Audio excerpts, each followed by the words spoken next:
अरे राज्याचे उपमुख्यमंत्री अजित पवार आज आपल्यामध्ये नाही. राजकारणामध्ये पक्ष जरी वेगवेगळे असले तरी नेत्याच्या कर्तृत्वाला नेहमी सलाम असतो. अजितदादा पवार यांच्याबद्दल सगळ्यांना आदर राहिलेला आहे. अजितदादा पवार ज्यावेळेस जुन्नर तालुक्यामध्ये आले होते, मराठ्यांना आरक्षण मिळायला हवं अशा प्रकारची मागणी माऊली खंडेगळे यांनी केलेली होती. त्यांना काळे झेंडे दाखवलेले होते, त्यावेळेस यांच्यावर गुन्हे दाखल झाले होते.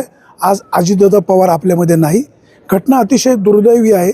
सगळ्यांचं मन भावना हृदय पिळवटून टाकणारी घटना आहे. माऊलीजी कसं पाहता आज आपल्यामध्ये अजितदादा नाहीत? प्रथमतः महाराष्ट्र राज्याच्या विद्यमान उपमुख्यमंत्री आणि महाराष्ट्राच्या इतिहासामध्ये सगळ्यात जास्त कार्यक्षम नेता म्हणून ज्यांची नोंद आहे ते आदरणीय नामदार अजितदादा पवार यांना मी मनपूर्वक आदरांजली व्यक्त करतो. खरं तर अजितदादांसारखा नेता अभावाने असतो. प्रचंड मेहनती, प्रचंड अभ्यासू, प्रशासनावर प्रचंड पकड असलेलं हे व्यक्तिमत्व नारायणगाव पोलीस स्टेशनच्या उद्घाटनाला आले होते आणि बाकीचे नेते यायचे होते. त्यावेळेला त्या बिल्डिंगची पाहणी करताना त्यांना काही खोच आढळल्या, ते काही त्रुटी आढळल्या, तर त्यांनी ते कॉन्ट्रॅक्टर कोण आहे म्हणजे बोलून घेतलं. हे अशा प्रकारचं व्यक्तिमत्व होणे नाही. मराठा आरक्षणाच्या काळामध्ये आदरणीय अजितदादा काहीतरी थोडंसं बोलले होते. तो राग मराठा म्हणून माझ्या डोक्यामध्ये होता. आम्ही तरुणांनी त्यांना काळे झेंडे दाखवले. तर तुम्ही पाहिलं असेल की चॅनलवर बोलताना अरे हसत बोलले, अरे काय रे ते आमचे कोण नव्हतं, ते आमचं उबाटाचा तालुका प्रमुख होतं ते माऊली. त्याच्यानंतर प्रसंग असा झाला, मगाशी मला भाषणात ते विस्ताराने सांगता आलं नाही, पण आम्ही काही कामाच्या निमित्तानं सह्याद्री अतिथीगृहावरती शरददादा आणि आम्ही गेलेलो होतो. माझ्या मनात अशी थोडीशी भीती होती का अजितदादांना मी काळे झेंडे दाखवले, मग आम्ही आता अजितदादांच्या समोर जातो आहे, अजितदादा काय बोलतील का? बरं, अजितदादांचा स्वभाव इतका फटकळ स्पष्ट, मनात एक थोडीशी कोपऱ्यात भीती होती की अजितदादा काय बोलतील का काय. पण मी गेलो, दादांनी अजिबात त्याच्यावरती विचारणाही केली नाही किंवा त्याच्यावर काही बोललेही नाही. म्हणजे जसं काय मी त्या गावचाच नाही, म्हणजे मी त्यांना झेंडे दाखवले नाही किंवा काय, हा सगळा विषय बाजूला ठेवून हे काय काम आणलं रे शरददादाला ते असं हे केलं.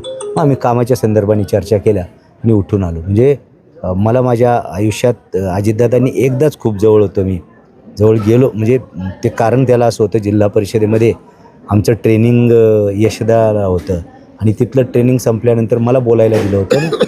मग दत्तामामा अध्यक्ष असल्या कारणानं दत्तामामांनी मला बोलवलं. म्हणले दादा काय म्हणतात, मला बोलवलं. अरे असं हात जवळ घेऊन म्हणले छान बोलतोसा. एवढं माझा एकदा जवळचा आणि बँकेच्या व्यवहाराच्या वेळेला. तर असा अभ्यासू नेता खरं तर राजकारणात असणं गरजेचं आहे. खूप कमी लोक यापूर्व काळात देखील आपण पाहिलं, स्वर्गीय यशवंतरावजी चव्हाण, वसंतदादा पाटील, विलासरावजी देशमुख, प्रमोदजी महाराजन, ही मोठी माणसं, आराराबा, ही मोठी माणसं होऊन गेली आणि त्या पंक्तीमध्ये आदरणीय अजितदादा होते.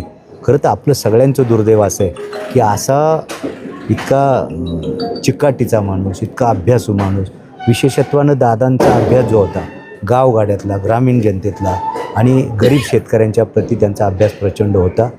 दुर्दैवाने अजितदादा अचानकपणाचं जाणं. मी प्रत्येक वेळेला पाहिलं आहे. मी झेडपीत होतो, सदस्य असताना आम्ही अभ्यास केला. साहेब, आमच्या वेळेला पुणे जिल्हा परिषदेचं बजेट 600 कोटीचं होतं. मी सहज नगरचे जिल्हा परिषद सदस्य भेटले, त्यावेळेला म्हणले अहो तुमचं बांधकामचं बजेट नाही, याच्यापेक्षा कमी आमचं बजेट नगर जिल्हा परिषदेचं आहे. म्हणजे आदरणीय दादा असल्या कारणानं प्रत्येक वेळेला अर्थमंत्री असल्यामुळं पुणे जिल्ह्याला अधिकचा वाटा कसा मिळेल, जिल्हा नियोजन समितीला अधिकचा वाटा राज्याच्या तिजोरीतून कसा आणता येईल, हे अजितदादांनी सतत पाहिलं आहे. परखड स्वभावानं अजितदादा सगळ्यांमध्ये अत्यंत प्रिय होते. आम्ही जरी विरोधी पक्षात होतो तर मला अजितदादांची स्टाईल आवडायची, त्यांची भाषणं, त्यांची भाषणाची लकब मी नेहमी ते ऐकायचा आणि ते अनुभवायचा प्रयत्न करायचा किंवा आत्मसात करायचा प्रयत्न करायचा. अशा एका लोकनेत्याला, महाराष्ट्राच्या कार्यक्षम नेत्याला आपण सगळेजण मुकलोत. ही नुकसान केवळ पवार परिवाराचे नाही, पुणे जिल्ह्याचे नाही, तर महाराष्ट्राचं हे मोठं नुकसान झालेलं आहे. असा नेता पुन्हा होणे नाही, या नेत्याला विनम्र अभिवादन आहे. अजित पवार राज्याचे उपमुख्यमंत्री होते तरी ते राष्ट्रवादी काँग्रेसचे राष्ट्रीय अध्यक्ष होते. त्यांच्या निधनाने पुणे जिल्हा परिषदेच्या निवडणुकीमध्ये जाहीर प्रचार करायचा नाही, प्रचाराच्या गाड्या फिरवायचा नाही, अगदी होम टू होम प्रचार करायचा असा त्यांनी निर्णय घेतलेला आहे. या निर्णयाकडे कसं पाहता? मला वाटतं की तो योग्य निर्णय असावा. शेवटी आता प्रत्येक पक्ष ज्याचं त्याचं धोरण ठरवेल. हे धोरण कुणी राष्ट्रवादीवाल्यांनी ठेवलं. हो, राष्ट्रवादी खूप चांगलं धोरण आहे त्यांचं, त्याच्याबाबत स्वागतच आहे. खरं तर अजितदादासारख्या माणसाला ही आदरांजली ठरेल असं माझं स्वतःचं मत आहे. पण आता प्रचार प्रसार हे तर सगळं करणारच, ज्याला जसं वाटेल तो तसा प्रचार करणार आहे. पण अजितदादाला आदरांजली देण्यासाठी काल परवा पूर्ण वेळ आम्ही शिवसेनेच्या वतीने देखील जुन्नर तालुक्यामध्ये संपूर्णपणाने प्रचार अगदी बंद होता. अगदी कोणाच्या घरात जरी सहज चहा प्यायला गेलो तरी पक्षाचं लेबल कोणाच्याही गळ्यात नव्हतं. शिवसेनेच्या आमच्या सगळ्या पदाधिकाऱ्यांनी, सगळ्या प्रतिनिधींनी, उमेदवारांनी हे पथ्य पाळलेलं आहे. मला वाटतं हे अजितदादांना आदरांजलीच होती. अजितदादा पवार यांचं नेतृत्व विशाल दूरदृष्टी असलेला नेता. सर्वच राजकीय पक्ष आज त्यांच्याबद्दल हळहळ व्यक्त करत आहेत. सर्वसामान्य माणसाबरोबर अजितदादा पवार यांची विचारांची नाळ जुळलेली होती. कर्जमाफी असेल, विविध सहकारातील काही निर्णय घ्यायचे असेल, अजितदादा धाडसाने निर्णय घ्यायचे. आज अजितदादा आपल्यात नाहीत. त्यांच्या निधनानं ही पोकळी कधीही भरून न येणारे ही मोठी पोकळी निर्माण झालेली आहे. सुरेश वाणी, विघ्नर टाइम्स, आळेवाडा.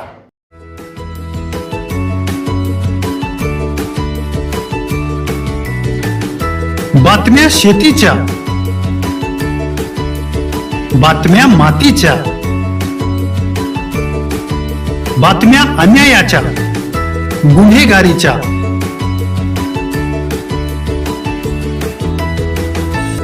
राजकारणाच्या आणि समाजकारणाच्या,